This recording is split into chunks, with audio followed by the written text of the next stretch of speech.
I don't know what to say anymore because you keep proving me wrong, which is not necessarily the greatest or the easiest or the hardest thing. Even I can't even speak anymore. Basically, you keep doubting me and we keep proving you wrong. I'm not the best motivation in the world, but that's 3 finals in a row now Leeds have done against Castleford. You obviously had disappointment last year in the grand final against Wigan with the rain. Stayed nice and dry today. You're on the field. You've got a medal again. Somewhat being champions. Do you know what? The final whistle went and I didn't even know it had gone.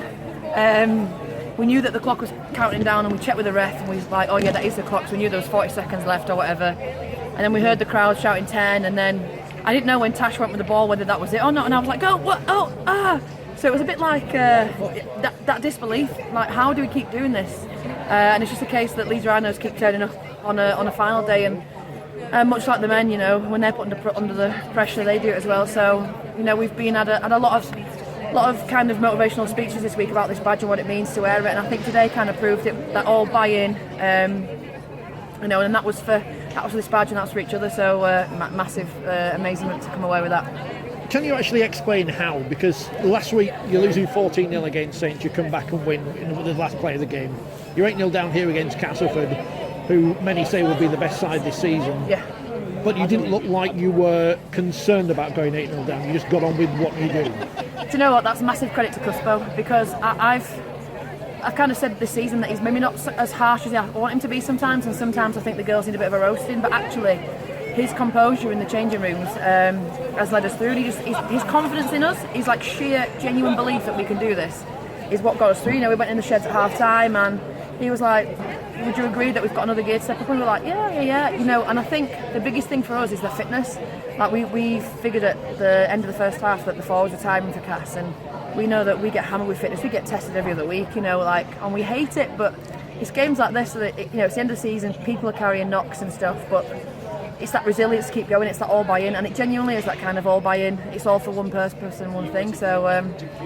Yeah, that it's Cuspo's belief in us, and that genuinely what carried us through. And that must be great for the England squad, obviously, going out that he's part of the coaching staff now. Do you know what? That guy is awesome. I can't say enough about him. He drives me insane. He tells me a few home truths. We clash a lot. We're very similar age and very similar personalities.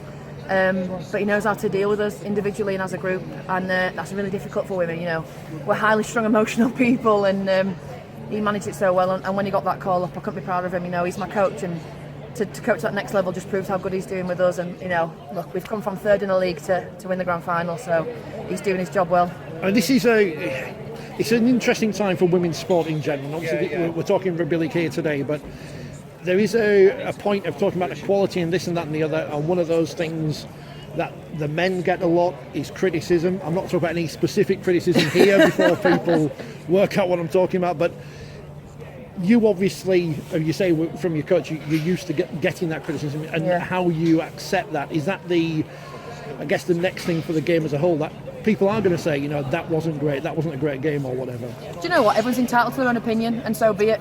Have your own opinion, put it out there, say what you want to say. Like, we don't need all opinions. We take the opinions we want and we go forward. Look, you could tell me, 5 people could tell me that was rubbish, and 1 person could tell me that was great. I've got a gold medal around my neck. I don't care what people think right now. What I care about is those people in that shed there and what we bought into. So say what you want, do what you want. Women's sport is on the rise, women's rugby is on the rise. People are not going to like it because it's good, and you know, men don't like women doing well, and that's how it is. But do you know what? Have your opinion, go for it. But we've got a gold medal, and there's 25 people in that shed there that are going to cheer tonight and celebrate. Back with the trophy now, in a different place. The day, the events, night match, floodlights always makes things different. In fact, it's on national television. Pyrotechnics, everything. What was it like to be part of that atmosphere today? It was just incredible. The whole build-up to this week has been immense.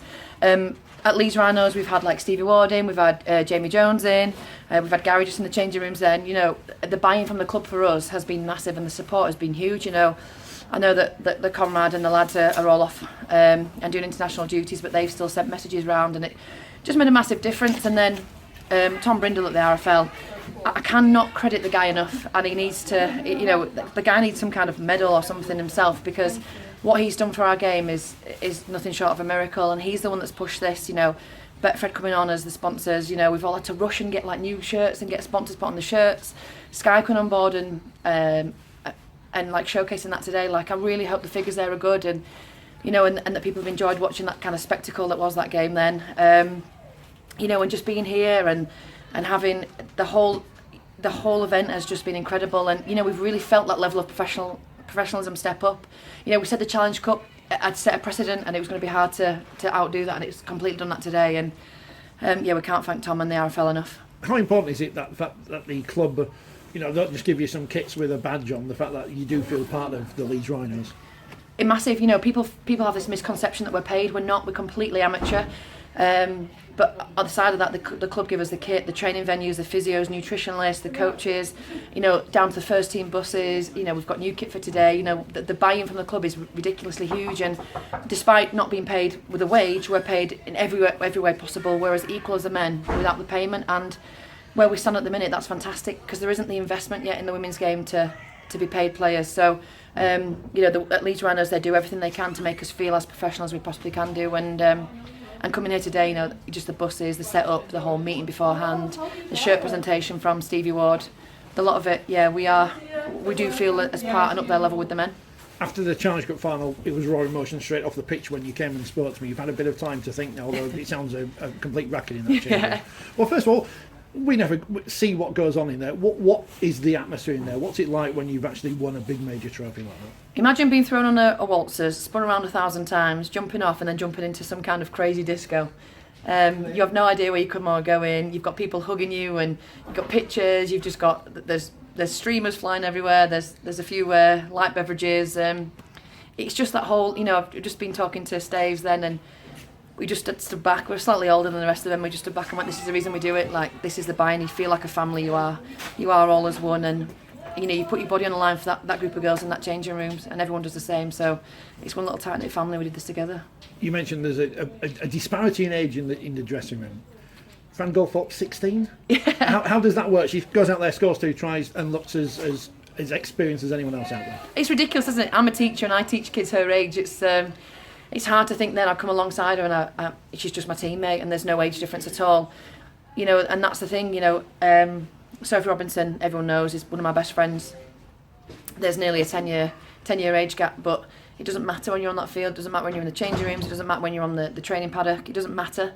Like, we're all buying into one singular kind of goal. And Cuspo showed us a video earlier of us running hills in round day at the very start of pre-season, and he set markers. This is the league, this is Challenge Cup, this is Grand Final, and he re-showed that just before we went out today. And that hill we ran to Grand Final was a killer. People were throwing up, it hurt, it was snow on the ground still, but that's what we bought in. We all bought into one idea, and over the last 10 months it's paid and we've come into fruition, and look at us now. So going back to what I was going to ask and then forgot to, after the Challenge Cup final, it was raw emotion. Now you've had time to think. I go back to speaking to you at the start of the season, after the game against Wakefield when you were still out injured, and you spoke about the battle and the struggle to come back from injury.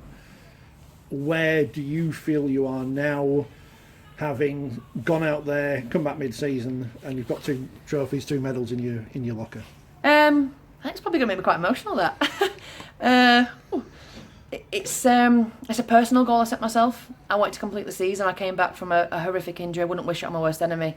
And my goal was, I've missed several finals through Bradford, through Leeds last year, and I didn't ever want to miss another final. There's nothing worse, and we've got plenty of girls today sat on that bench because they're injured.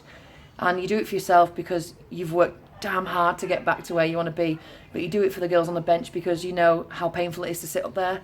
And going out today, it's been an emotional day for a few of the girls, and you can't take that for granted. So you go out there and you play for yourself, but you play for everybody around you because you've been in that position. And do you know what? People doubted me, and people told me, retire now, you're too old, maybe go into coaching, and I'm not one to do what I'm told. So I went and proved the point, and two trophies later and a moon from Charlotte Booth behind us.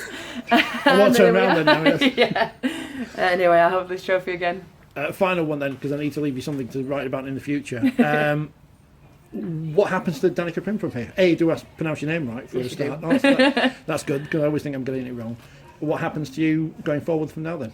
I'm going to take a couple of months off and just regroup, take some time out, let my body heal. I'm getting on a bit, and I've come back and I haven't been 100%, yet this season. There's always been some kind of niggle, and I think that's the case with a big injury. Look, you know, I take pride in the fact that Callum Watkins and Ryan Hall have both had to pull out through injury, and all three of us have had the same injury, so I know their level's a lot higher than mine, but you know, the fact that I've worked really hard and been anywhere close to what they're doing is phenomenal. So I'm going to take some time to recoup, take a few weeks off, and then I'm going to see if I can push another season out. You know, I'm an old dog, but I think I've still got a few hits in me yet, so we'll see how it goes. I'd like to play next season if Leeds want me back, you know, and hopefully that's the case, and get really fit and come back and do a full fresh season, pre-season and all, and injury free.